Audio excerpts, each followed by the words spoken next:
बिस्मिल्लाहिर्रहमानिर्रहीम अस्सलाम वालेकुम। प्रीवियस लेक्चर में हम लोग एग्जांपल नंबर 7 तक कॉम्प्रिहेंसिव एग्जांपल डिस्कस कर चुके थे। एग्जांपल नंबर 6 तक।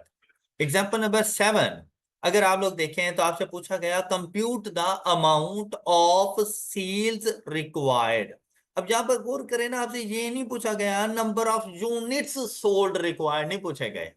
सेल मतलब इन रेवेन्यू हम लोगों ने बताना है कि हमारा रेवेन्यू कितना होना चाहिए टू अचीव टारगेट प्रॉफिट। अब ये कॉन्सेप्ट तो हम लोगों ने बड़े अच्छे से पढ़े हुए हैं कि टारगेट प्रॉफिट को अगर अचीव करना हो तो हम लोग अपना आंसर इन रेवेन्यू भी दे सकते हैं और इन नंबर ऑफ यूनिट्स भी दे सकते हैं।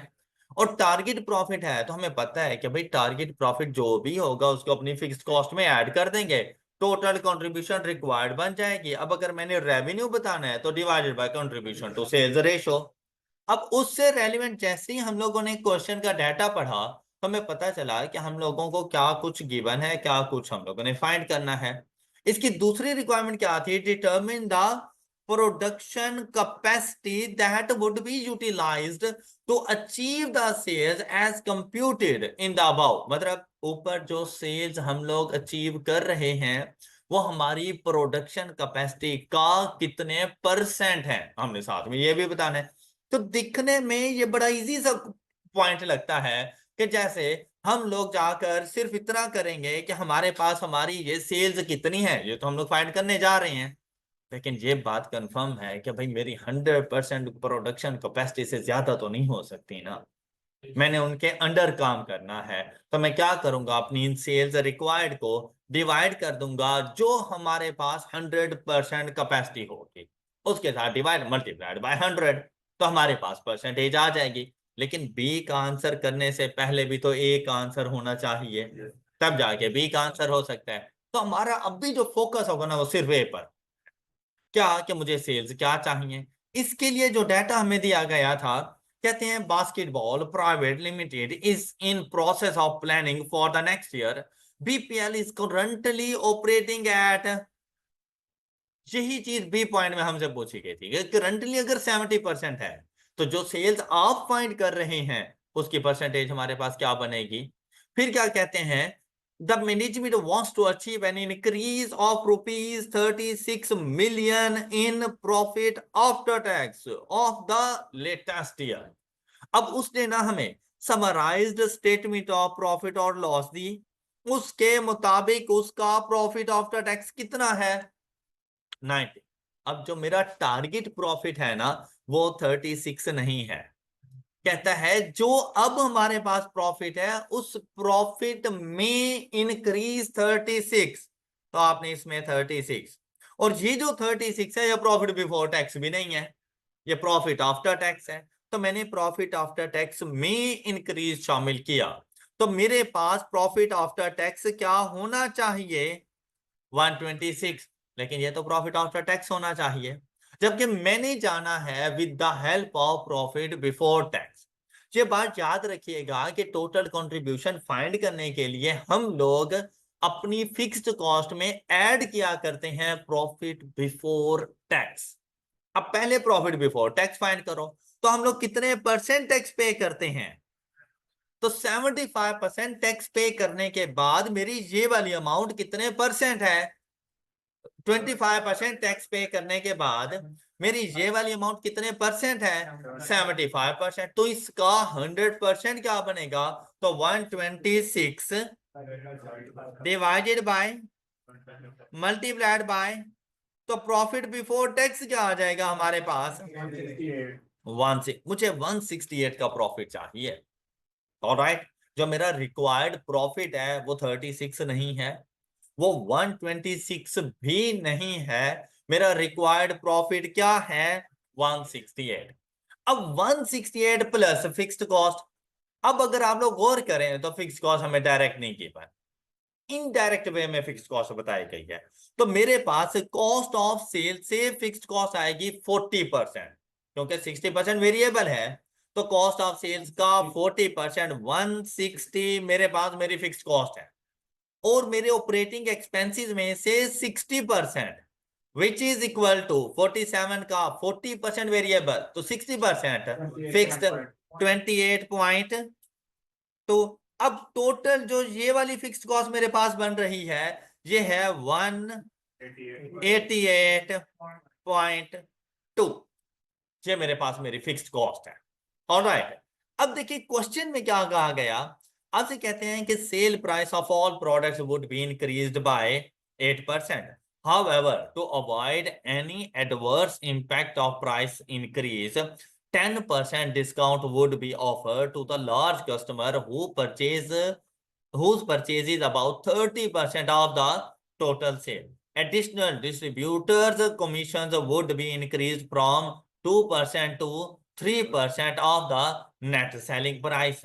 कहते हैं average variable cost other than distributors commissions are projected to increase by 4%, while fixed cost other than depreciations are projected to increase by 5%, and the depreciation for the latest year was 90 million and would remain constant. तो मेरी अभी तक जो working चल रही थी वो चल रही थी फिक्स्ड कॉस्ट के हवाले से। पहली वर्किंग चली डिजायर्ड प्रॉफिट, तो मैंने कैलकुलेट कर लिया, फिर मैं गया फिक्स्ड कॉस्ट पर, मैंने कॉस्ट ऑफ सेल्स में से फिक्स कॉस्ट फाइंड कर ली, मैंने ऑपरेटिंग एक्सपेंसेस में से फिक्स कॉस्ट फाइंड कर ली, टोटल फिक्स कॉस्ट हो गई 188.2। अब इसमें इंक्रीज है एट द रेट ऑफ, लेकिन वो 5% 188.2 का नहीं है, इसमें से डेप्रिसिएशन माइनस की रिमेनिंग अमाउंट हमारे पास आ गई 98 पॉइंट, इस पर 105% इंक्रीज लेकर आया, ये वैल्यू हो गई मेरे पास एग्जैक्ट 103.11। फिर इसमें आकर डेप्रिसिएशन दोबारा से शामिल कर दी, तो मेरे पास मेरी फिक्स्ड कॉस्ट क्या बन जाएगी 193 पॉइंट, ये मेरी फिक्स्ड कॉस्ट है।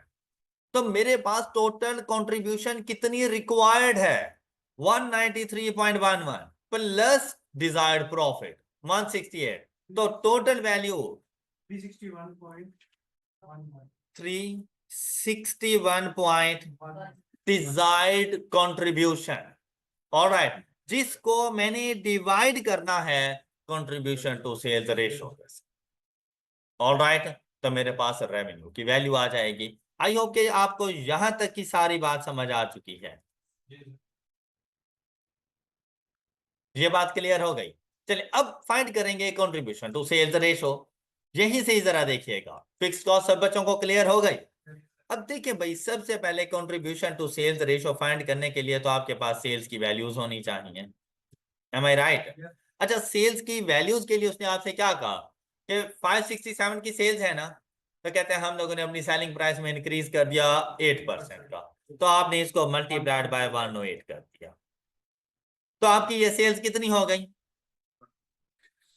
612.36, ये आपकी सेल्स बन गई। लेकिन इन सेल्स की वैल्यूज के 30% पर 10% कमीशन, कमीशन है, ये डिस्काउंट है। अब आपने इसमें से डिस्काउंट्स माइनस करना है, वो कैसे करेंगे 612.36 मल्टीप्लाइड बाय, मल्टीप्लाई मतलब 100% तमाम अपने कस्टमर्स को आपने डिस्काउंट नहीं दिए, सिर्फ अपने मेजर कस्टमर और वो 30% थे, इंटू 10%, तो ये वैल्यू क्या बन गई 18.37। तो आपके पास आपकी नेट सेल्स की वैल्यू क्या आ गई 3 ये, किसी को डाउट यहाँ तक? अच्छा फिर सुनिएगा, अब ये है आपकी सेलिंग प्राइस, सेलिंग प्राइस में आनी है वेरिएबल कॉस्ट। अब वेरिएबल कॉस्ट की अगर बात करें तो कॉस्ट ऑफ सेल्स से आपकी वेरिएबल कॉस्ट क्या आ रही है 400 का 60%, ये बात क्लियर हो गई सब बच्चों को? अच्छा, और ये आपके पास वैल्यू बन गई 240। ऑपरेटिंग एक्सपेंसेस 47 का 40%, विच इज 18.8। अच्छा, अब आपके पास ये टोटल वेरिएबल कॉस्ट कितनी हो गई, जहां तक कोई इशू? कुछ भी नहीं किया, सिंपल जो उसने वेरिएबल कॉस्ट थी वो मैंने फाइंड की और उस दोनों को ऐड कर। बात क्लियर है? अच्छा, अब मैंने ऐसा क्यों किया? मुझे कहा गया कि आपकी जो वेरिएबल कॉस्ट है ना उसमें 4% का इंक्रीज है, लेकिन वो 4% का इंक्रीज इस टोटल अमाउंट पर नहीं है। इस 4% का इंक्रीज इस टोटल अमाउंट पर नहीं है। कहते हैं इसमें से डिस्ट्रीब्यूशन कॉस्ट लेस कर। अब ये जो 258.8 की वेरिएबल कॉस्ट है ना, ये 567 की सेल्स पर है। मैंने भी इसमें कोई चेंज तो नहीं किया ना।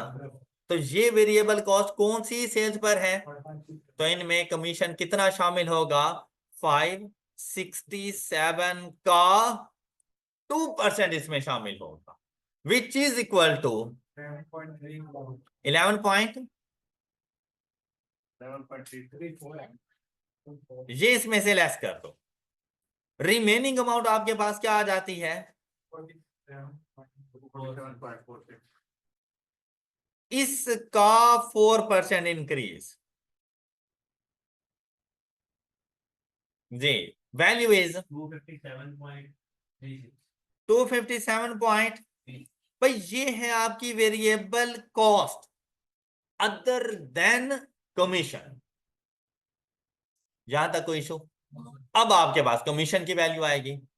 अब जो कमीशन पे करना है ना वो 567 पर नहीं करना, 593.99 और 2% भी नहीं करना। तो 593.99 का 3% कितना?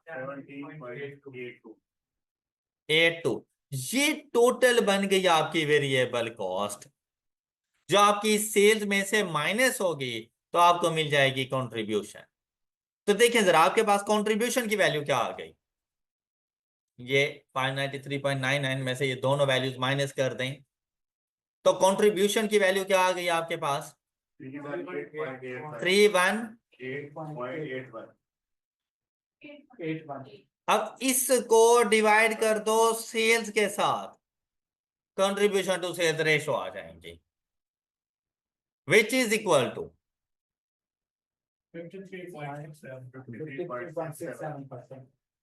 67 जी। Contribution required divided by contribution to sales ratio is equal to revenue, which is equal to 672.83 million to earn a profit of rupees 126 after profit after tax। Basically 168 का प्रॉफिट था ना जो आपका एक्वायर्ड था, profit before tax. All right, तो ये आपके पास answer आ गया 672 पॉइंट। बात क्लियर हो गई? अच्छा अब देखें भाई, ये सिर्फ राउंडिंग ऑफ की वजह से शायद कोई थोड़ा बहुत मसला आया है, अदरवाइज आपके पास एग्जैक्ट आंसर आ जाते हैं। जैसे 53.7 हमारे पास क्या आ रहा था, इन्होंने 6, हम लोगों ने 6-7 किया, उन्होंने 7 कर दिया तो उसकी वजह से ही आ गया, अदरवाइज कोई मसला नहीं था।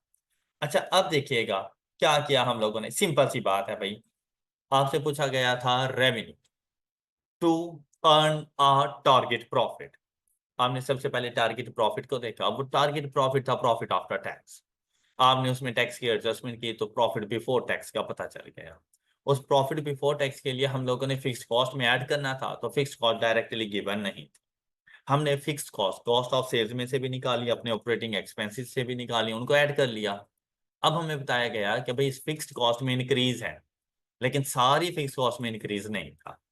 कहा गया कि डेप्रिसिएशन एक्सपेंस में इंक्रीज नहीं है। तो प्रीवियस ईयर हम लोगों ने जो डेप्रिसिएशन चार्ज की थी वो 90 मिलियन की थी, इस साल भी 90 मिलियन है। हमने फिक्स्ड कॉस्ट में से पहले उसको माइनस किया, हमने other than depreciation fixed cost find कर ली, उस पे हम लोग इंक्रीज लेकर चले गए, जो इंक्रीज वैल्यू आई उसमें डेप्रिसिएशन दोबारा से शामिल कर दी, तो हमारे पास फिक्स्ड कॉस्ट बन गई। फिक्स्ड कॉस्ट प्लस जो हमारा डिजायर्ड प्रॉफिट, तो मेरे पास आ गई total contribution required which is equal to 361.11। अब मैंने इसको डिवाइड करना था कंट्रीब्यूशन टू सेल्स रेशो के साथ। अब मैंने सबसे पहले सेल्स की वैल्यूज को देखा, मेरे पास जो सेल्स की वैल्यूज थी वो 567, उन पर सबसे पहले 8% का इंक्रीज आया, तो वो रेवेन्यू बन गया मेरे पास 612.36। अब कहा गया कि इसके 30% का 10% हम लोगों ने डिस्काउंट दिया। अब वो डिस्काउंट मेरी सेल्स में से लेस हो जाता है, मेरे रेवेन्यू को डिस्काउंट अलाउड डिक्रीज करता है। तो मैंने डिस्काउंट की वैल्यू फाइंड की, अपने रेवेन्यू में से उसको डिक्रीज कर दिया, तो मेरे पास नेट रेवेन्यू आ गया। अब contribution to sales ratio find करने के लिए सेल्स का पता तो चल गया, अब फाइंड करनी थी कंट्रीब्यूशन। कंट्रीब्यूशन फाइंड करने के लिए सेल्स में से वेरिएबल कॉस्ट को माइनस होना था। तो मैंने अपनी कॉस्ट ऑफ सेल्स में से वेरिएबल कॉस्ट को देखा, मैंने अपने ऑपरेटिंग एक्सपेंसेस में से अपनी वेरिएबल कॉस्ट को देखा, मैंने टोटल वेरिएबल कॉस्ट का पता चल गया। अब हमें कहा गया कि उस वेरिएबल कॉस्ट में भी इंक्रीज है, लेकिन वो इंक्रीज अदर देन डिस्ट्रीब्यूशन है, डिस्ट्रीब्यूशन कमीशन जो आप लोग पे कर रहे थे। तो जो प्रीवियस मेरे पास वेरिएबल कॉस्ट आई थी ना बिफोर इंक्रीज, उसमें जो डिस्ट्रीब्यूशन कमीशन था ना वो 2% के हिसाब से था, और वो 567 के 2% था, मैंने उसमें से वो माइनस कर दिया। तो अदर देन डिस्ट्रीब्यूशन कमीशन मेरे पास मेरी वेरिएबल कॉस्ट आ गई, उस पर मैंने परसेंटेज इंक्रीज अप्लाई कर दिया, और दोबारा से उसमें जाकर मैंने डिस्ट्रीब्यूशन कमीशन को ऐड कर दिया। लेकिन अब जो मैंने डिस्ट्रीब्यूशन कमीशन ऐड किया है ना, वो मेरी न्यू नेट सेल्स के 3% के इक्वल था। मैंने वो जाके अपनी वेरिएबल कॉस्ट का पार्ट बना दिया, और सेल्स में से जैसे ही इनको माइनस किया तो मेरे पास कंट्रीब्यूशन आ गई। Contribution divided by net sales किया, कंट्रीब्यूशन टू सेल्स रेशियो आ गया, और वहां से मुझे रिक्वायर्ड जो अमाउंट ऑफ सेल्स है उसका पता चल गया, विच इज 672.83 मिलियन। अब ये बात क्लियर हो गई। अब फर्स्ट पॉइंट का आंसर हो चुका है। अब सेकंड पॉइंट क्या था कि कितने परसेंट कैपेसिटी पर हम लोग काम कर रहे हैं। अच्छा, अब यहां पर आप लोग देखो कि भाई हम लोग सबसे पहले ये देखेंगे कि हमारी जो प्रोडक्शन है इन टोटल है कितनी, हमारी कैपेसिटी है कितनी, कहा उसका पता हमें कहां से चलेगा। भाई 70% पर काम कर रहे थे तो सेल्स कितनी हो रही थी, तो हम लोगों ने देखना है हमारी 100% कैपेसिटी कितनी है। 567 डिवाइडेड बाय 70, तो हमारी जो 100% कैपेसिटी है ना वो कितने की है, जबकि मेरी सेल्स इससे कम है। तो मतलब मैं अपनी टोटल कैपेसिटी के कितना परसेंट सेल्स कर रहा हूं। तो अगर हम इसको कर लेते हैं ना कि दिस डिवाइडेड बाय दिस, तो आंसर गलत, आंसर गलत है। आंसर क्यों गलत है भाई, देखें आपने यहां पर जो सेल्स ली हुई है ना, ये सेल्स की वैल्यू अपनी 100% वैल्यू पर नहीं, आप इनके ऊपर डिस्काउंट दे रहे हो। दूसरा, आप अपनी सेल्स को इंक्रीज भी कर चुके हो।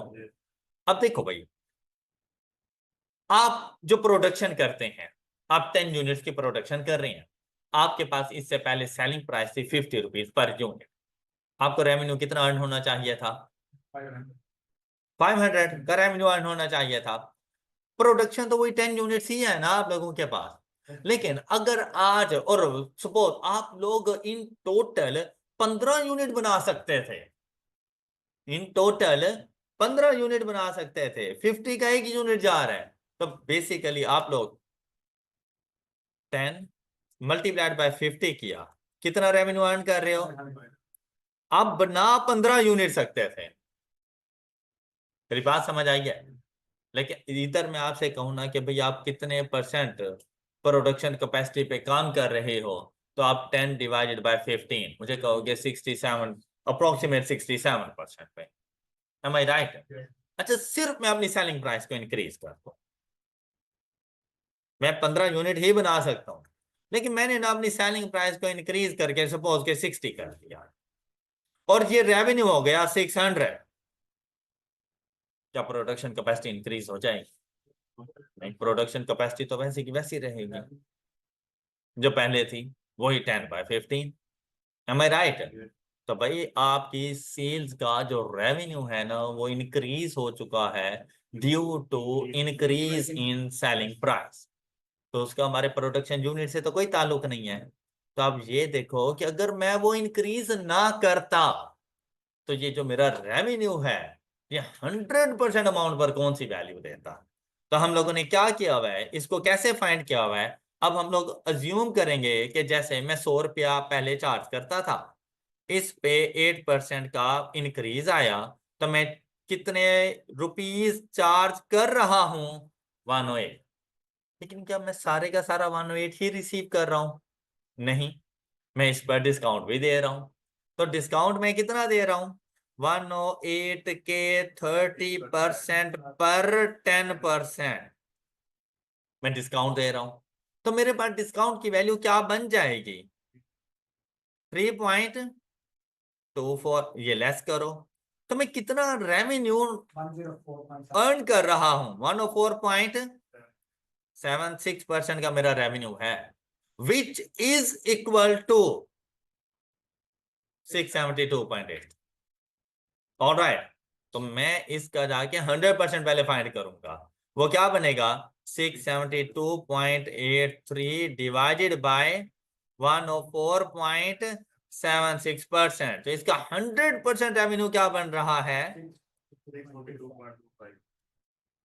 अब ये जो है, इसकी मदद से मैंने जाके प्रोडक्शन कैपेसिटी फाइंड करनी है। इसको डिवाइडेड बाय 10 कर दो एंड मल्टीप्लाइड बाय 100। तो कितने परसेंट मेरे पास आंसर आएगा? ये रहा 79.25। बात क्लियर हो गई सब बच्चों को? Next question, example number 8। अच्छा, एग्जांपल नंबर, इससे पहले आप लोग देखें, आप लोग सिंगल प्रोडक्ट के ब्रेक इवन एनालिसिस पढ़ रहे थे, टारगेट प्रॉफिट पढ़ रहे थे, ब्रेक इवन पॉइंट्स पढ़ रहे थे, एटसेट्रा। एग्जांपल नंबर 8 से ना आपके पास आ जाती है मल्टी प्रोडक्ट्स। और मल्टी प्रोडक्ट्स क्या हैं आप लोगों के पास? देखें, सबसे पहले इसकी रिक्वायरमेंट देखें। मल्टी प्रोडक्ट्स कैसे पता चला? जैसे product A and product B, जहां से पता चल गया मल्टी प्रोडक्ट्स हैं।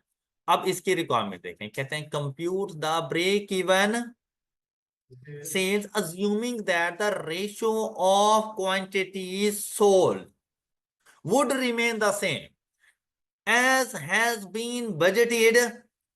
मतलब अगर पहले मैं सपोज प्रोडक्ट ए के 5 यूनिट सेल करता था, प्रोडक्ट बी के 8 यूनिट सेल करता था, तो बजट में भी मैंने ऐसा ही रखा हुआ है कि ए के 5 और बी के 8। ऑलराइट, लेकिन अब यहां पर और हमने क्या फाइंड करना है? Break even sales. अच्छा, अब जरा क्वेश्चन सुनिएगा। आपको याद है ऐसा क्वेश्चन आपके टेस्ट में भी हो चुका है?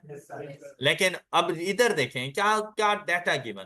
कहते हैं solvent limited has 2 divisions each of which make a different product। The budgeted data for the next year is as under product A and B: sales, direct material, direct labor, factory overheads and price per unit। Alright, अच्छा, अब ये जो sales हमें given है, ये तो हमारा revenue है, ये तो हमारा, और दोनों, एक तो रेवेन्यू डिफरेंट, दोनों की सेलिंग प्राइस डिफरेंट, तो क्वांटिटीज भी तो डिफरेंट होंगी, है ना ऐसा? और यहां पर जो रेशियो फाइंड करनी है किसकी, तो क्वांटिटी सोल्ड तो पहले फाइंड कर लो, तभी तो जाके रेशियोज का पता चलेगा। तो अगर मुझे रेवेन्यू गिवन हो और सेलिंग प्राइस गिवन हो, तो क्या मैं क्वांटिटी फाइंड नहीं कर सकता? कैसे क्वांटिटी हम लोग फाइंड करेंगे? यहाँ पर प्रोडक्ट ए की क्वांटिटी 200 मिलियन डिवाइडेड बाय 20, तो हमारे पास आंसर क्या आ जाएगा? 10 million. Same case with product B, 150 million divided by 25, the answer is 6 million। 6 million, बात समझ आ? 6 मिलियन ही है ना? अच्छा, अब ये क्वांटिटी सोल्ड हैं, तो इनकी रेशियो मेरे पास क्या बन रही है? मिलियन से मिलियन कैंसल, 15 और 10 और 6 2 पे डिविजिबल हैं, तो रेशियो क्या बन जाएगी? आपको टोटल नंबर ऑफ यूनिट्स लेके जाने की जरूरत नहीं है, आप रेशो के हिसाब से चलो। तो क्वांटिटीज की रेशो क्या बन गई? 5:3। आपको पता है हम लोग एक बैच बनाते थे मल्टी प्रोडक्ट्स में, तो जहां पर एक बैच 8 यूनिट्स के इक्वल है, और उस एक बैच के अंदर 5 units of product A and 3 units of product B होंगे। क्या ख्याल है? अब जब मल्टी प्रोडक्ट्स में मौजूद हैं, तो भाई हम लोग कंट्रीब्यूशन पर यूनिट नहीं देखेंगे, हम लोग ने जाकर weighted average contribution per unit देखना है, मतलब पर बैच के हिसाब से चले जाएंगे। मेरी बात नहीं समझ आए? अच्छा, अब क्या करना है? भाई contribution per unit as it is find करो, जैसे हम लोग पहले फाइंड करते थे। अच्छा कैसे? सबसे पहले हम इसकी एडिशनल इंफॉर्मेशन देख लेते हैं कि उसको हम लोगों ने कैसे अकाउंट फॉर करना है, उसके बाद हम लोग चलते हैं। देखिए यहाँ पर कहते हैं details of factory overheads are as follows, means that इसमें कोई मसला नहीं है, इसमें भी कोई मसला नहीं। फैक्ट्री ओवरहेड्स में जरा मसला है। वो क्या मसला है? कहता है प्रोडक्ट ए, अब ये सारी बातें किसके लिए कर रहा है? और फैक्ट्री ओवरहेड प्रोडक्ट ए के, कहते हैं is product A is stored in are rented warehouse whose rent is rupees 0.25 million per month, जबकि हम लोग बात पूरे एक साल के लिए कर रहे हैं, ऐसा ही है ना? अच्छा अब देखो, कहता है कि इस ओवरहेड में ना जो प्रोडक्ट ए के थे मतलब 35 मिलियन, कहते हैं 0.25 मिलियन पर मंथ इसमें फैक्ट्री का रेंट है, वेयर हाउस रेंट। फिर product B is required to store under special condition. It is stored in a third party warehouse and the company has to pay rent on the basis of space utilized varies in accordance with the production in, तो fix तो ना हुआ, ये variable है। और वो कितना? The rent has been budgeted at ₹0.12 million per month. Alright, ये उसने फैक्ट्री ओवरहेड्स की हमें थोड़ी सी डिटेल्स बता दी कि इसमें ये चीजें शामिल हैं। फिर कहते हैं इनडायरेक्ट लेबर, भाई इनडायरेक्ट लेबर भी तो फैक्ट्री ओवरहेड का ही पार्ट होगी, क्या ख्याल है? देखिए direct labour, direct material factory overhead का पार्ट नहीं होते, वो प्राइम कॉस्ट है, वो प्राइम कॉस्ट है और वो वेरिएबल कॉस्ट है। Direct material, direct labour variable cost होती है। फैक्ट्री ओवरहेड कॉम्बिनेशन होती है, इसमें वेरिएबल पोर्शन भी शामिल है, इसमें फिक्स पोर्शन भी शामिल है, और ये इनडायरेक्ट कॉस्ट है आप लोगों की। अब इसमें एक तो आपके पास आ गए रेंट वगैरह, दूसरा इनडायरेक्ट लेबर, और वो क्या है? Has been budgeted at 20% of. अच्छा डायरेक्ट लेबर देखो 45 मिलियन, इसका 20% which is equal to 9 million, तो आपके 35 मिलियन में ना 9 मिलियन इनडायरेक्ट लेबर है। ओके अच्छा फिर and 70% of indirect labour is, अच्छा अब देखो ये तो मैंने तो बात कर दी ना प्रोडक्ट ए की, बेसिकली दोनों प्रोडक्ट्स के लिए सेम सिचुएशन है कि इनके फैक्ट्री ओवरहेड में इनडायरेक्ट लेबर 20% ऑफ डायरेक्ट है और इनडायरेक्ट लेबर का 70% फिक्स्ड है, तो रिमेनिंग 30%। मतलब अगर छोटी सी एग्जांपल कि 35 को ही लेके चलूं तो 35 का 20% आपके पास की, सॉरी 35 नहीं 45 का 20% 9 मिलियन, 9 मिलियन आपकी इनडायरेक्ट लेबर है, उस 9 मिलियन का जो 70% है वो फिक्स्ड है, 6.3 मिलियन वो फिक्स्ड है, और 2.7 मिलियन वो वेरिएबल के तौर पर जाएगा। बात समझ आई है? क्लियर है ये बात? ये बेसिकली आपको बता रहा है कि आपने अपनी अब कंट्रीब्यूशन फाइंड करनी है ना मैंने, तो उसके लिए क्या सिर्फ मुझे वेरिएबल कॉस्ट नहीं चाहिए जो मैं अपने रेवेन्यू में से माइनस कर सकूं, मुझे ये तो पता चल गया कि 200 में से मैं ये भी माइनस कर दूं, मैं ये भी माइनस कर दूं, मुझे ये नहीं पता चला 35 मिलियन माइनस करूं या ना करूं। तो इसके लिए वो मुझे बता रहा है कि भाई इस 35 मिलियन में कितनी वेरिएबल कॉस्ट है और कितनी फिक्स्ड कॉस्ट है, तो इस 35 मिलियन में से वेरिएबल पोर्शन अलग करूंगा और फिक्स्ड पोर्शन अलग करूंगा। अब मेरी बात कोई समझ आ रही है आप लोगों को? Next one is depreciation for assets pertaining to product A and B is 6 million and 2 million respectively. अब भाई वो भी तो फैक्ट्री ओवरहेड्स का ही पार्ट होंगे, इनमें और डेप्रिसिएशन फिक्स्ड एक्सपेंस है हमारा। फिर 80% of the cost of electricity and fuel varies in accordance with the production of units and the total cost has been budgeted at rupees, total cost 4 million है, उसका जो 80% है ऑफ इलेक्ट्रिसिटी एंड फ्यूल वो variable है। फिर क्या कहता है? कहता है all other overheads are fixed. हाँ जी, ओके हो गया। अच्छा भाई देखें, आपको गिवन है टोटल, बात हो रही थी सिर्फ इसकी, टोटल में से फिक्स माइनस कर दो, वेरिएबल आ जाएगा। और अगर टोटल में से वेरिएबल माइनस कर दो, फिक्स आ जाएगा। अब आपको क्या चाहिए? तो क्यों ना टोटल में से फिक्स माइनस कर दें, वेरिएबल ओवरहेड्स आ जाएंगे, और वो वेरिएबल ओवरहेड डायरेक्ट मटेरियल और लेबर का पार्ट बन जाएंगे। उनकी मदद से जाकर मैं कंट्रीब्यूशन फाइंड कर सकता हूँ। कोई प्रॉब्लम यहां तक? चले अब इसकी कैलकुलेशन हम कुछ इस तरह से करेंगे। अच्छा, अब आपने लेने थे अपने फैक्ट्री ओवरहेड्स, और उसमें से वेरिएबल पोर्शन माइनस कर दो तो फिक्स आ जाएगा, फिक्स माइनस कर दो तो वेरिएबल आ जाएगा। अच्छा, आपको इंफॉर्मेशन ज्यादा किस चीज के बारे में दी गई है? सबसे पहले अगर आप लोग यहाँ पे देखें, एक तो आपको रेंट का बताया गया है, रेंट आपका फिक्स्ड ओवरहेड है। ओके। अच्छा, इसमें से वेरिएबल पोर्शन भी मौजूद है। अब प्रोडक्ट ए की बात करें ना, तो ए में आ रहा है हमारे पास फिक्स्ड, जबकि प्रोडक्ट बी की बात करें तो उसने क्या कहा था कि varies in accordance with the production of units. अच्छा, फिर देखो indirect labour 20% of direct labour, अब ये फैक्ट्री ओवरहेड का पार्ट है हमारे पास, लेकिन इसमें से 70% क्या कहते हैं ये आपके पास फिक्स आ रही है, तो रिमेनिंग 30%। और जी वाला पॉइंट प्रोडक्ट ए और बी दोनों के लिए कंबाइन है। फिर डेप्रिसिएशन ऑफ एसिड दोनों आपको बता दी, ये दोनों ही आपके पास फिक्स होते हैं।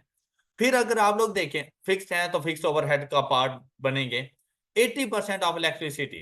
अब टोटल इलेक्ट्रिसिटी हमारे पास कितनी है? कहता है 4 मिलियन है, उसका जो 80% है ना वो वेरिएबल है। ऑलराइट, लेकिन वो वेरिएबल किस प्रोपोर्शन में शामिल है? अब वो किस तरह से है? कहते हैं in accordance with the production in units and the total cost has been budgeted ₹4 million. तो प्रोडक्शन इन यूनिट्स की बात करें तो क्या उसने आपको कोई क्लोजिंग इन्वेंट्री बताई, कोई ओपनिंग इन्वेंट्री बताई? तो जितने सेल किए होंगे उतने प्रोड्यूस किए होंगे। क्या ख्याल है? तो कितने यूनिट सेल किए?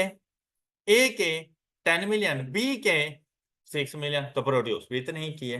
तो ये जो फ्यूल एंड इलेक्ट्रिसिटी है ये according to number of unit चले जाएंगे, मतलब 5:3 पर चले जाएंगे उसके मुताबिक। मेरी बात समझ आ गई हो? चलिए, हम लोगों ने उठाए अपने fixed overhead according to your questions, हम लोगों ने अपने फिक्स्ड ओवरहेड उठा लिए, और ये है उनकी टोटल। बात समझ आई? अच्छा, अब इसमें से वेरिएबल ओवरहेड्स हम लोगों ने लेस करने हैं। अब वेरिएबल ओवरहेड में आपने देखा प्रोडक्ट ए रेंट कॉस्ट फिक्स्ड थी, तो वो तो फिर देखने की जरूरत नहीं है ना, मैं वेरिएबल इसमें से लेस करूंगा, रिमेनिंग फिक्स्ड आ जाएंगे। ऑलराइट, तो भाई जहां पर प्रोडक्ट ए के लिए रेंट नहीं आएगा, क्यों? क्योंकि वो फिक्स्ड है। लेकिन जो प्रोडक्ट बी थी उसके लिए वेरिएबल था, और पर मंथ कितना आ रहा था? 0.12। भाई वो पर मंथ था, जबकि ये ओवरहेड एनुअल है, तो मल्टीप्लाइड बाय 12, तो मेरे पास वेरिएबल ओवरहेड कितना आ जाएगा? 1.44 मिलियन। 0.12 multiplied by 12। बात क्लियर? अच्छा, फिर सुने, ये वेरिएबल कॉस्ट है। फिर देखिए हमारे पास इनडायरेक्ट लेबर, कहते हैं डायरेक्ट लेबर के 20% का 30% इनडायरेक्ट लेबर वेरिएबल पोर्शन है। क्या अब उसकी जरा स्टेटमेंट फिर से देखो, इनडायरेक्ट लेबर इसमें वेरिएबल पोर्शन शामिल है। कहते है कितनी? कहते हैं आपकी डायरेक्ट लेबर का 20%, 45 का 20%, उसमें से 70% फिक्स्ड है, तो वेरिएबल कितना हुआ? 30। तो डायरेक्ट लेबर के 20% का 30% मैंने जाके फाइंड कर लेना है, 45 एंड 30 का। तो मेरे पास ये वैल्यू प्रोडक्ट ए के लिए 3.6 और प्रोडक्ट बी के लिए 2.7। इनडायरेक्ट लेबर डायरेक्ट लेबर का, अब डायरेक्ट लेबर कितनी थी? 60, ये 45 एंड 30 नहीं, 60। 60 एंड 45 के 20% का 30%, ये मेरे पास आ गई मेरी indirect labour, which is my variable cost. बात क्लियर हो गई यहां तक? अच्छा फिर देखिएगा, fuel and electricity, in total मेरे पास मौजूद था 4 मिलियन। 4 मिलियन का 80% वेरिएबल है और 20% फिक्स्ड। क्वेश्चन में ये देखो गिवन है 80% वेरिएबल। अब वेरिएबल मैंने फाइंड किया, 4 मिलियन का 80% हमने कैलकुलेट किया, ये हमारे पास आ गया 3.2 मिलियन। उसको डिवाइड करना है proportionate basis number of units. अब इसने क्या किया, इसने कहा कि भाई टोटल जो नंबर ऑफ यूनिट्स है ना आप लोगों के पास वो 16 मिलियन है। 10 मिलियन प्लस 6 मिलियन, जो मैंने नंबर ऑफ यूनिट्स बनाए थे 16 मिलियन। प्रोडक्ट ए के लिए multiplied by 10 million, product B के लिए मल्टीप्लाइड बाय 6। पर आप ये कर सकते थे कि 3.2 million multiplied by 5/8 and 3.2 million multiplied by 3/8, तब भी आपके पास सेम आंसर आ। ओके ओके बात। अब ये है total variable cost 5.6 and 5.34 million, ये आपकी टोटल वेरिएबल कॉस्ट है।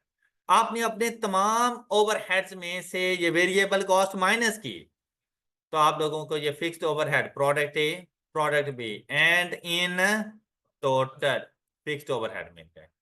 और आप लोगों के पास फैक्ट्री ओवरहेड वेरिएबल पोर्शन कितना आ गया 10.940, और पर प्रोडक्ट भी आपको मिल गया। अब ये बात समझ आ गई सब? अच्छा अब आपके लिए ये क्वेश्चन इजी हो गया है। अब मतलब एज सच इसमें कोई प्रॉब्लम वाली बात नहीं है। क्या आप अपने सेलिंग प्राइस में से, ये है आप लोगों के पास selling price 200, product A product B, selling price is 200 and all amounts in rupees million. अच्छा इसमें से अब वेरिएबल कॉस्ट, वेरिएबल कॉस्ट में पहले क्या आ जाएगा, वेरिएबल कॉस्ट में डायरेक्ट मटेरियल, ये डायरेक्ट मटेरियल कितने का 45 का, और 30 direct labour 60 and FOH। FOH हम लोग ने लेने वेरिएबल, और वो अभी तो हमने कैलकुलेट किए हैं 5.6 and 5.34।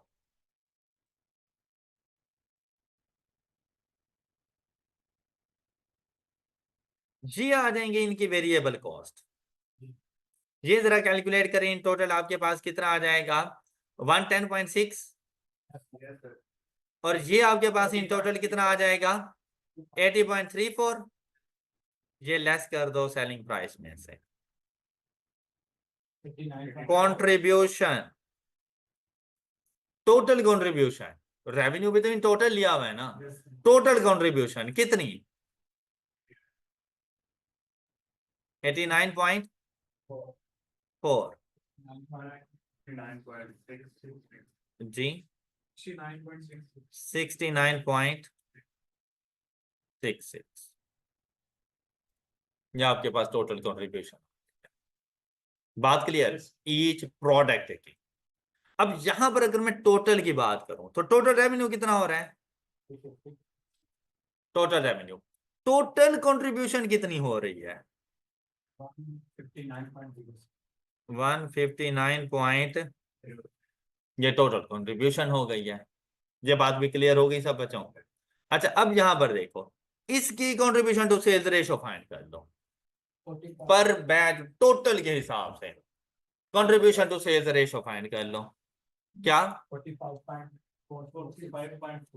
Contribution to sales ratio 40.45। बात क्लियर हो गई? अब मेरे पास total contribution to sales ratio मौजूद है, तो क्यों ना मैं, अब देखो ये जो मैंने कंट्रीब्यूशन फाइंड किया है, क्या मैंने प्रोडक्ट ए की है, क्या मैंने प्रोडक्ट बी की है? नहीं, टोटल कंट्रीब्यूशन है, तो फिक्स्ड कॉस्ट भी तो इन टोटल होनी चाहिए। ओके, तो टोटल फिक्स्ड कॉस्ट मेरे पास कितनी आई, अभी हम लोगों ने कैलकुलेट की है, कितनी 39.06, 9.06 divided by 45.45%. जी 85.94 के बाद क्या है? 85.948 मिलियन।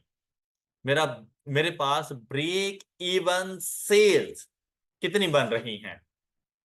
85.948 in total. अब मैंने इस ब्रेक इवन सेल्स को प्रोडक्ट वाइज लेकर जाना है। बात सुनिएगा जरा, ब्रेक इवन सेल्स को प्रोडक्ट वाइज लेकर जाना है, तो product wise according to revenue चलते हैं। प्रोडक्ट वाइज अगर हम लोगों ने जाना हो ब्रेक इवन सेल्स को लेकर, तो according to revenue, according to number of units नहीं, अकॉर्डिंग टू 5:3 नहीं, अकॉर्डिंग टू रेवेन्यू। तो एक तो ये है कि आप या तो 200, 150, 350 इसी को रेशो बना, बात समझ आई? या फिर जो आपने रेशो कैलकुलेट की थी 5:3, 5:3, भाई सेलिंग प्राइस पता है, 5 की सेलिंग प्राइस कितनी? 20 पर यूनिट, टोटल रेवेन्यू कितना? 100, रेशो 3 और ये टोटल कितना? 175। तो एग्जैक्ट यही नहीं आ गया? इसकी रेशो और इसकी रेशो आपके पास बिल्कुल सेम सेम हो, रेशो में किसी किस्म का कोई फर्क नहीं आ। बात क्लियर? अच्छा अब जरा देखिएगा हम क्या करेंगे इसको। भाई आप इसको टोटल के मुताबिक लेके चले जाएं या इस रेशो के रेवेन्यू के मुताबिक लेके चले जाएं, बात एक ही है। अब हम क्या करेंगे इसको, 85.948 मिलियन मल्टीप्लाइड बाय, अब मैंने प्रोडक्ट ए के लिए देखना है, क्या करूंगा? 200 डिवाइडेड बाय 350। तो वैल्यू प्रोडक्ट ए के लिए कितनी आएगी? ब्रेक इवन रेवेन्यू जी जी 49.11। अच्छा प्रोडक्ट बी के लिए जाऊंगा तो इस वैल्यू को multiplied by 150 by is equal to 36.83 million. अब यहां पर देखें, एक तो अब यहां से अगर यूनिट्स बनाने हो, divided by 20 and divided by जी 25 जी। अच्छा 49.11 मिलियन डिवाइडेड बाय 20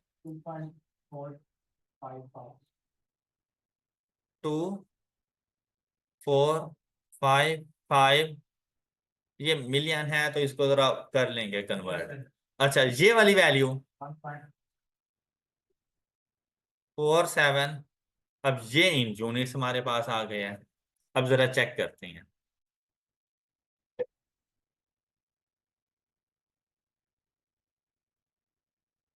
हाँ जी, revenue from A at break even point कितना?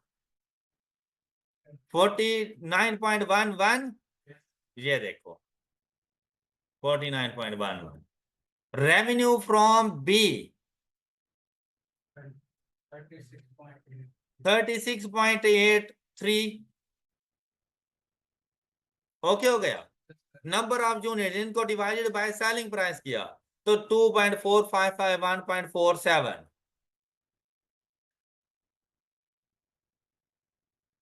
क्वेश्चन सॉल्व हो गए हैं जी। 5:3। हाँ आप उसके मुताबिक कर लो, मतलब मल्टीप्लाइड बाय 100 डिवाइडेड बाय 175, तब भी आपके पास सेम आंसर ही है, कोई चेंज नहीं है। तो मतलब आप अगर अब इसको फाइंड ना भी करो, आप इसी के मुताबिक चले जाओ, ओरिजिनल सेलिंग प्राइस के मुताबिक, तो आपका आंसर बिल्कुल सेम रहेगा। बात समझ आ गई सब बच्चों को जी? अब कोई issue? Example number 9, compute break even sales in packets and rupees, assuming that ratio of quantity sold would be as per projection. Break even sales in packets and in rupees. अच्छा क्या कहता है, कहता है KPK dairies limited KDL is planning to introduce 3 energies flavored milk from 1st July 2015. In this respect, following projections has been made. C plus, I plus, V plus. ये उसकी products के name है. Planned production number of packets means that units, the break even point in units and in revenue. Sales in units and in revenue. दोनों बताना है. तो number of packets जो उन्होंने plan किया हुआ है production जो plan की गई है वो इतनी है. लेकिन जो सेल्स नंबर ऑफ यूनिट्स हैं और वो प्लान हैं वो इतने हैं हमारे पास. तो मतलब कुछ ना कुछ क्लोजिंग इन्वेंट्री आ रही है, ऐसे ही है. नेक्स्ट चलो अब क्या कहते हैं, ये बड़ा इंपॉर्टेंट पॉइंट आ रहा था. इससे पहले पता ही क्या था कि number of units produced and number of units sold एक दूसरे के इक्वल होते थे. अब number of units produced different है और number of unit sell different है. ऑलराइट, तो हमारे एक्सपेंसेस में फर्क पड़ेगा, प्रोडक्शन के और सेलिंग के एक्सपेंसेस में फर्क पड़ेगा. अब हमने देखना होगा कौन सा हमारा एक्सपेंस है जो on the basis of number of units produced है और कौन सा ऐसा एक्सपेंस है जो on the basis of number of units sold है. अब जैसे रॉ मटेरियल है, ये नंबर ऑफ यूनिट प्रोडक्शन पे चलता है. डायरेक्ट लेबर है, नंबर ऑफ यूनिट प्रोडक्शन पे चलेगी. लेकिन अगर मैंने किसी को कमीशन पे करना है तो commission paid number of units sold पर होता है. ऑलराइट, तो उसके मुताबिक आपने अपने एक्सपेंसेस को देखना है. अब यहां पर देखें production cost, direct material rupees और ये प्रोडक्शन कॉस्ट पर पैकेट. अब ये टोटल में नहीं है. फिर डायरेक्ट मटेरियल आपकी वेरिएबल कॉस्ट, एम आई राइट. डायरेक्ट लेबर आपकी variable cost, variable overheads variable cost, fixed overhead अलग से फिक्स कॉस्ट का पार्ट बनेंगे पर यूनिट के हिसाब से.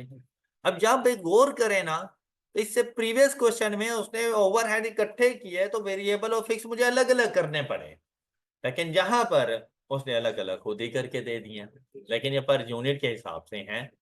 फिर चलना है हमने selling and distribution cost per.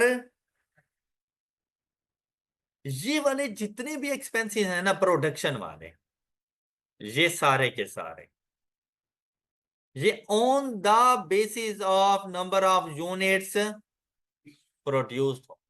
मतलब अगर इनका टोटल फाइंड करना होगा ना तो हम इनको मल्टीप्लाई करेंगे 540, 275 एंड 185 से, तब इनका टोटल आएगा हमारे पास. क्या ख्याल है? जबकि सेलिंग एंड डिस्ट्रीब्यूशन कॉस्ट इनका ताल्लुक किस चीज से होगा, number of units sell sold के साथ. Variable overheads and fixed overhead and total cost per packet ये हमारे पास बन गए. इनमें production, selling, variable and fix सारे के सारे शामिल हैं. फिर क्या कहते हैं, KDL will sell its products through a distributor at a commission of the and expects to earn a contribution margin of अब ये वो पॉइंट है जो पहले हम लोगों ने डिस्कस किया हुआ है. तो ये चीज आज आपके लिए कुछ न्यू नहीं थी. आज न्यू क्या था, number of unit produced and sold are different. बस ये न्यू पॉइंट था, ये कोई न्यू पॉइंट नहीं है. मीन्स दैट आपकी 100 रुपीज की सेल्स का 5% कमीशन गया, रिमेनिंग 95% उसका 40% आपकी कंट्रीब्यूशन है. तो आपकी वेरिएबल कॉस्ट 60% नहीं है. अगर ये कमीशन की बात ना करता, नेट सेल्स का मार्जिन ना कहता, तो फिर 40% अगर कंट्रीब्यूशन मार्जिन है मेरे पास तो 60% वेरिएबल कॉस्ट थी. अच्छा अभी भी वेरिएबल कॉस्ट 60% है, लेकिन उस 60% में 5% ऑफ सेलिंग प्राइस कमीशन है और जो रिमेनिंग है वो मेरे पास जाएगी वेरिएबल कॉस्ट. ऑलराइट, तो ये आप लोगों ने कैसे फाइंड करना है भाई. इसके लिए सबसे पहले आप आओगे, सेल्स को अज्यूम करोगे 100, इसमें डिस्ट्रीब्यूशन कमीशन आपके पास आ जाएगा 5 का. तो आपके पास आपकी जो नेट सेल्स आएंगी वो 95 की नेट सेल्स का 40%. आपके पास आएगा contribution which is equal to जी 38. एग्जैक्ट 38, 95 का 40%, 38. 38। और जो वेरिएबल कॉस्ट है आप लोगों के पास, अब 95 में से 38 लेस करें 50, तो अदर देन डिस्ट्रीब्यूशन कॉस्ट, जो बाकी वेरिएबल कॉस्ट है ना आप लोगों की, वो 57% आपकी नेट सेल्स। नेट सेल्स का 40, नेट सेल्स का 60%, लेकिन टोटल सेल्स का 57। मेरी बात समझ आई है सब बच्चों को? हाँ चलो नेक्स्ट चलते हैं। अब compute break even sales in packets and in rupees. Break even sales के लिए पहले फिक्स कॉस्ट का होना जरूरी है, am I right? उसके बाद या तो कंट्रीब्यूशन पर यूनिट हो मेरे पास, या कंट्रीब्यूशन टू सेल्स रेशो हो, मैं जाके फाइंड कर सकता हूं। तो पहले फिक्स कॉस्ट की बात कर लेते हैं। भाई ये भी मेरे पास फिक्स्ड कॉस्ट है और ये भी फिक्स्ड कॉस्ट है, मैं फिक्स्ड कॉस्ट देखता, लेकिन फिक्स्ड कॉस्ट मुझे पर यूनिट के हिसाब से नहीं चाहिए होती। फिक्स्ड कॉस्ट मुझे चाहिए पर प्रोडक्ट इन टोटल। तो अब इन टोटल कैसे आएगी? 25 मल्टीप्लाइड बाय 540,000 प्लस 22 प्लस 27, मतलब पर प्रोडक्ट हम लोग जरा फाइंड करते हैं। ये देखिए इस तरह से एग्जांपल नंबर 9।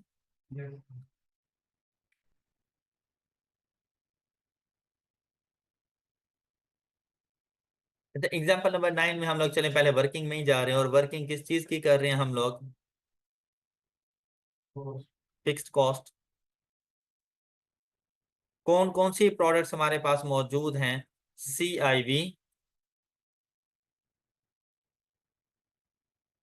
हाँ जी। फिक्स्ड कॉस्ट में पहली fixed cost production overhead, fixed production overhead. Fixed production overhead कैसे आएंगे? सी के लिए अगर हम लोग फिक्स प्रोडक्शन ओवरहेड फाइंड करें तो कैसे? 25 मल्टीप्लाइड बाय 540,000। देखिए क्या वैल्यू आएगी? 13.5. अब आप टोटल बताते जाना।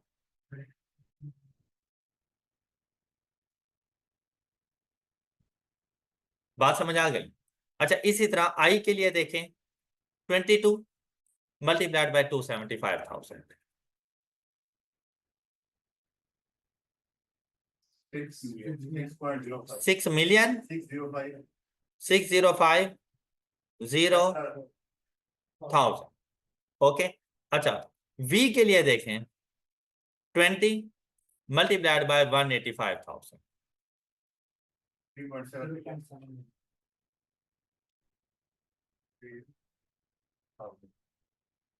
क्लियर? फिर हम लोग आएंगे फिक्स्ड ओवरहेड में selling and distribution, selling and distribution fixed overhead. अच्छा ये कैसे आएंगे? ये आएंगे 5 मल्टीप्लाइड बाय 425, अब 540 नहीं, 5 मल्टीप्लाइड बाय 425,000, वैल्यू इज 212। हाँ next one is 5 multiplied by 255,000, 1275। अच्छा नेक्स्ट देखें, 5 मल्टीप्लाइड बाय 170,000,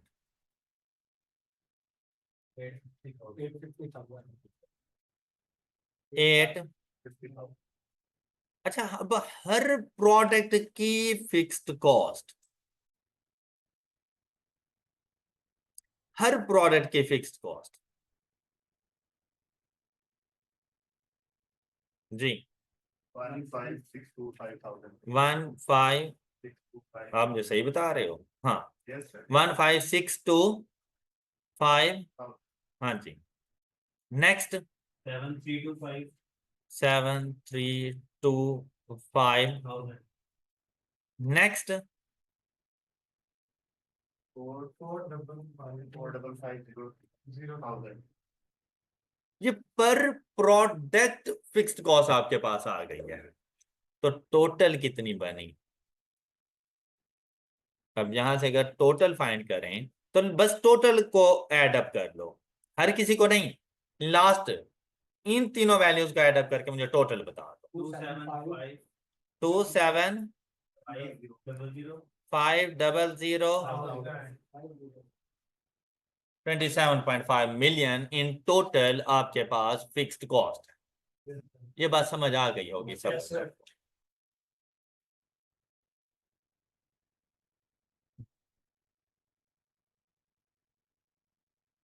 ये फिक्स्ड कॉस्ट आ गई। अच्छा, अब फिक्स्ड कॉस्ट को डिवाइड करना है कंट्रीब्यूशन टू सेल्स रेशो के साथ या कंट्रीब्यूशन पर यूनिट। ऑलराइट, लेकिन यहां पर हम लोग पर बैच चलेंगे क्योंकि हमारे पास मल्टी प्रोडक्ट्स हैं। अच्छा, इसके लिए हमने क्या करना है, तो देखो सोल्ड यूनिट्स का पता चल गया, सोल्ड नंबर ऑफ यूनिट्स का पता चल गया आप लोगों को, और ये इन यूनिट्स हैं। फिर यहां पर देखो आपको वेरिएबल कॉस्ट का पता चल गया, आपको सेलिंग प्राइस का पता नहीं है, आपको सेलिंग प्राइस का पता नहीं है कि आपके पास सेलिंग प्राइस कितनी है, तो वो पहले सेलिंग प्राइस फाइंड करनी पड़ेगी। जब तक सेलिंग प्राइस नहीं आ जाएगी तब तक ना तो कंट्रीब्यूशन आनी है ना कंट्रीब्यूशन टू सेल्स रेशो आनी है। लेकिन आपको वेरिएबल कॉस्ट का तो पता है ना, तो जब आपको वेरिएबल कॉस्ट का पता है तो सेलिंग कॉस्ट वो ऑटोमेटिकली पता चल जाएगी आपको, है ना ऐसा। अच्छा, अब इसके लिए आप क्या करेंगे, अब देखिए आप लोगों ने देखने हैं अपनी वेरिएबल कॉस्ट, तो मेरे पास मेरी वेरिएबल कॉस्ट देखें तो direct material, direct labour, variable overhead, ये सारी की सारी मेरी वेरिएबल कॉस्ट है। क्लियर। तो यहां से सी की variable cost, production variable cost कितनी आ रही है आप लोगों के पास। 138 हाँ जी, इसके लिए प्रोडक्शन वेरिएबल कॉस्ट आपके पास कितनी आ गई 120 कम 30 जी, 130 और इसके लिए वेरिएबल कॉस्ट कितनी आ गई आपके पास जी 1। यहां से ये भी आपकी वेरिएबल कॉस्ट है। क्लियर हो गई बात। अच्छा, अब देखिएगा इस वेरिएबल कॉस्ट में उसने क्या कहा था कि सेलिंग एंड डिस्ट्रीब्यूशन कॉस्ट तो है, लेकिन साथ में क्या कहता है, will sell its product through a distributor at a commission of 5% of sales price and expects to earn a contribution margin of 40% of net sales, sales minus distributors commission. तो इसके लिए देखो भाई, तो इन टोटल्स आप लोगों को नंबर ऑफ पैकेट्स का पता चल गया, वो आपके पास है 287,660। ये तो आंसर है ना सेल क्वांटिटी रेशोज की, सेल्स क्वांटिटी रेशोज के लिए। देखो जो ब्रेक इवन पॉइंट है ना उसका ताल्लुक आपकी प्रोडक्शन से नहीं है, उसका ताल्लुक किस चीज से है, नंबर ऑफ यूनिट्स सोल्ड से। तो उसके लिए जो आप लोगों ने रेशो लेनी है ना वो हमेशा नंबर ऑफ यूनिट सोल्ड। अब जहां पर देखो आपके पास नंबर ऑफ यूनिट सोल्ड कितने आए, 425, 255 एंड 170, इनकी जाकर रेशो फाइंड करते हैं, ये तीन। ऑलराइट, जहां पर total number of unit sold कितने आ गए। अच्छा, अगर आप ये वाला काम नहीं भी करते ना तो आप सिंपली इसकी 4 4 जीरो भी उड़ा दें तो आपको, या 3 3 जीरो उड़ा दें तब भी आपके पास रेशो बन जाएगी। ओके, और अगर इस रेशो को इन टर्म्स ऑफ परसेंटेज लिखना हो तब भी आप इजीली कर सकते हो, और परसेंटेज के अलावा रेशोज में भी कन्वर्ट करना हो तो कोई मसले वाली बात नहीं है। सिंपली क्या करना है, सपोज आपने फर्स्ट प्रोडक्ट के लिए रेशो फाइंड करनी है तो आप क्या करोगे, फर्स्ट प्रोडक्ट के number of units sold divided by total number of unit sold. तो ये देखो आंसर क्या आ गया, ये 0.5 ऐसे, मतलब टोटल यूनिट सोल्ड का 50% सी प्लस सेल हो रहा है। क्लियर। फिर सेकंड रेशो अगर आपने बनानी है तो सेकंड रेशो आपके पास कैसे आ जाएगी, ये आपके पास आ गया 0.3, तो लास्ट वन क्या आ जाएगा, ये और सबका टोटल 1 के इक्वल। अब ये रेशोज हैं, हम इनके मुताबिक इसको लेके चलेंगे। अच्छा, अब देखें gross sales per unit, contribution margin per unit हम लोगों ने कैसे जाके फाइंड करना, ग्रॉस सेल्स पर यूनिट। ये आपके पास आए वेरिएबल कॉस्ट, ये वेरिएबल कॉस्ट अभी हम लोगों ने डिटरमिन की 100 plus 50, sorry 150 plus 100 plus 50 plus 23 और प्लस 12, तो ये टोटल आपकी वेरिएबल कॉस्ट ना 150 हो गई है प्रोडक्ट ए की।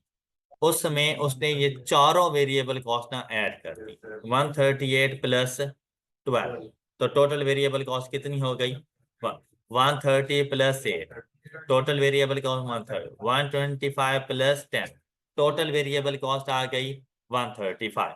ये चीज इस तरह से हमारे पास आई। क्या हमको वेरिएबल कॉस्ट का पता चल गया है? सब बच्चों को समझ आ गई है? अच्छा अब देखिएगा, ये सारी थी इसकी वर्किंग कि बेसिकली वेरिएबल कॉस्ट हम लोगों ने कैलकुलेट कैसे की है, तो उसने तमाम वेरिएबल कॉस्ट को ऐड अप कर दिया। अब चलते हैं जरा इसके कंट्रीब्यूशन मार्जिन के कॉन्सेप्ट के ऊपर। तो हम लोगों ने क्या कहा था कि जो हमारी वेरिएबल कॉस्ट है वो कितने परसेंट के इक्वल है, किसका 5700 ग्रॉस सेल्स का 57% क्या आ जाएगा वेरिएबल कॉस्ट। तो भाई ये रही आपकी variable cost which is equal to 57%। am I right? तो आपको ग्रॉस सेल्स मिल जानी है। क्या करना है, वेरिएबल कॉस्ट डिवाइडेड बाय 57%, तो आपको ग्रॉस सेल्स मिल जाए। फर्स्ट प्रोडक्ट के लिए सेल्स की वैल्यू आ गई, सेकंड प्रोडक्ट के लिए सेल्स की value 138 divided by 57, third product के लिए सेल्स की वैल्यूज आ गई। बात क्लियर? फिर इन सेल्स का 5% तो जा रहा था हमारे पास कंट्रीब्यूशन, वो सॉरी कमीशन, डिस्ट्रीब्यूशन कॉस्ट ऐसे, फिर कंट्रीब्यूशन आनी थी। ये नहीं करना था कि 263.16 में से 150 लेस कर दो, ऐसा नहीं करना था। इसमें से अभी 5% कमीशन जाना है, फिर जाके आपके पास कंट्रीब्यूशन आएगी। तो अब जाकर ये ग्रॉस सेल्स हैं, ये जो वेरिएबल सेल्स हमने 57% फाइंड किए ना, देखिए भाई 40% वो बन रही थी नेट सेल्स का, 40% कंट्रीब्यूशन था। ऑल राइट, लेकिन जहां पर देखो हमने ये जो 100 लिया, ये 100 क्या है, ग्रॉस सेल्स है। ग्रॉस सेल्स पर 100 की सेल्स पर वेरिएबल कॉस्ट कितनी है, और क्या इस 57 में कमीशन शामिल है? तो ये देखो कमीशन अलग से आ रहा है। ठीक है, तो आपने अपनी वेरिएबल कॉस्ट जो भी आपके पास इन टोटल उसने आपको बताई हुई है, उस वो है बेसिकली 57%। आप जैसे उसको डिवाइड बाय 57 मल्टीप्लाइड बाय 100 करोगे, हर प्रोडक्ट की ग्रॉस सेलिंग प्राइस आ जाएगी। बात क्लियर? फिर उस ग्रॉस सेलिंग प्राइस का 5% आपने कमीशन पे करना है। तो हर प्रोडक्ट के लिए हम लोगों ने जाकर कमीशन पे कर दिया। ये कॉलम समझ आ गया जी?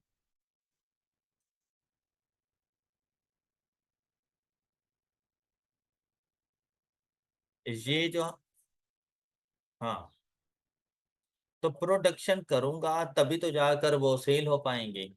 और दूसरी बात ये है कि ये जो मेरे पास सेलिंग प्राइस है ये पर यूनिट है, और यहाँ पर जो जो मैं सेल्स ले रहा हूं, तो मैं मतलब नंबर ऑफ यूनिट्स भी तो वही लूंगा ना जो मैंने प्रोड्यूस किया है और मैंने सेल कर दिया।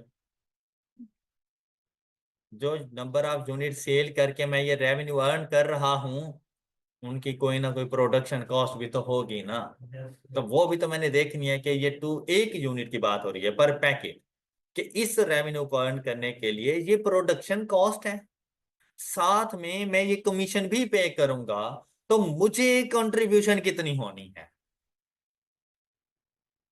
बगैर प्रोड्यूस किए सेल कर दूं, तो जब प्रोड्यूस करूंगा तो प्रोडक्शन एक्सपेंसेस भी तो आएंगे। तो पहले ये प्रोडक्शन एक्सपेंसेस आ गए साथ में, साथ सेल करने के लिए मुझे कमीशन भी पे करना है, तब जाके ये कंट्रीब्यूशन मेरे पास आ गया। हाँ, टोटल भी दिया होता, सेम इसी तरह से यही मेथड। ओके है ये बात? Yes, sir. अच्छा, अब हर प्रोडक्ट के लिए कंट्रीब्यूशन की समझ आ गई आप लोगों को? अच्छा, ये जो कंट्रीब्यूशन है ये पर पैकेट है, ये कंट्रीब्यूशन पर पैकेट, जबकि आपने लेके जाना है weighted average contribution per unit. आपने सिर्फ कंट्रीब्यूशन पर यूनिट नहीं लेकर जानी, आपने क्या लेके जाना है? वेटेड, क्योंकि मल्टी प्रोडक्ट्स है ना, तो weighted average contribution per unit. तो एवरेज आपने फाइंड की हुई नहीं है, तो अब आप क्या करोगे? अपनी तमाम कंट्रीब्यूशंस को इसके साथ मल्टीप्लाई करवाते जाओ, वेटेड एवरेज फाइंड कर लोगे ना। तो जैसे ये 100 0.5 इज इक्वल टू 50, इसी तरह से 92 multiplied by 0.3 is equal to 27.6, 90 multiplied by 0.2 is equal to, तो पर पैकेट कंट्रीब्यूशन कितनी हो जाएगी? ये वेटेड एवरेज कंट्रीब्यूशन आ गई है 95.6। अब अपनी फिक्स्ड कॉस्ट के साथ आप इसको अगर डिवाइड करो, एक तो ये आ गया ना कंट्रीब्यूशन पर, ये weighted average contribution per packet, तो जरा फिक्स्ड कॉस्ट के साथ डिवाइड करना, 27.5 मिलियन डिवाइडेड बाय 95.6।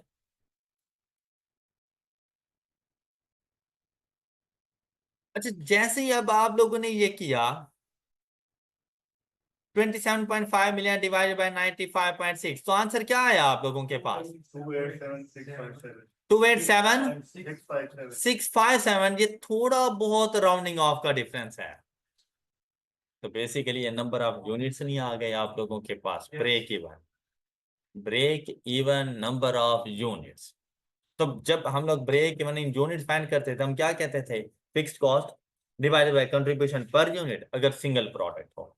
अगर मल्टी प्रोडक्ट हो तो हम लोगों ने क्या कहा था? Fixed cost divided by weighted average contribution per unit, और ये weighted average contribution per unit है। ओके, अब ये नंबर ऑफ यूनिट्स आ गए। इन नंबर ऑफ यूनिट्स ये हैं इन टोटल तीनों प्रोडक्ट्स के। इन नंबर ऑफ यूनिट्स को इस रेशो के मुताबिक हर प्रोडक्ट में डिवाइड कर दो, तो इनका हाफ इधर चला गया प्रोडक्ट सी, इसका 30% प्रोडक्ट आई, इसका 20% प्रोडक्ट बी। बात क्लियर हो गई? अब आपने इसका बताना था रेवेन्यू, तो रेवेन्यू के लिए सेलिंग प्राइस आप फाइंड कर नहीं चुके? ग्रॉस सेलिंग प्राइस फाइंड कर चुके हो ना? तो अब क्या करो, इन नंबर ऑफ यूनिट्स को इनकी सेलिंग प्राइस के साथ मल्टीप्लाई करते जाओ, तो आंसर इन रेवेन्यू बन जाएगा आप लोगों के पास। ओके,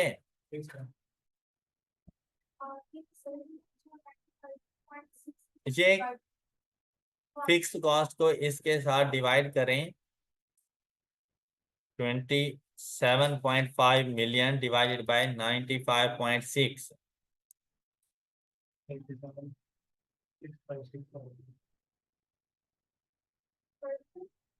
95.6 नहीं, परसेंट में क्यों? ये रुपीस हैं। 287,656, तो 656 मतलब 660। ये जस्ट राउंडिंग ऑफ का कोई थोड़ा बहुत डिफरेंस है किसी जगह पर, बाकी बिल्कुल सेम है। ओके हो गई बात? ये क्वेश्चन समझ आ गया सब बच्चों को? हाँ, चलें इंशाल्लाह नेक्स्ट लेक्चर में हम लोग बाकी क्वेश्चन डिस्कस करेंगे। आप लोगों ने एग्जाम्पल नंबर 10, 11, 12 एंड 13 इसको सॉल्व कर देना है। अपना ख्याल रखिएगा, अगले लेक्चर में मिलते हैं। अल्लाह हाफिज।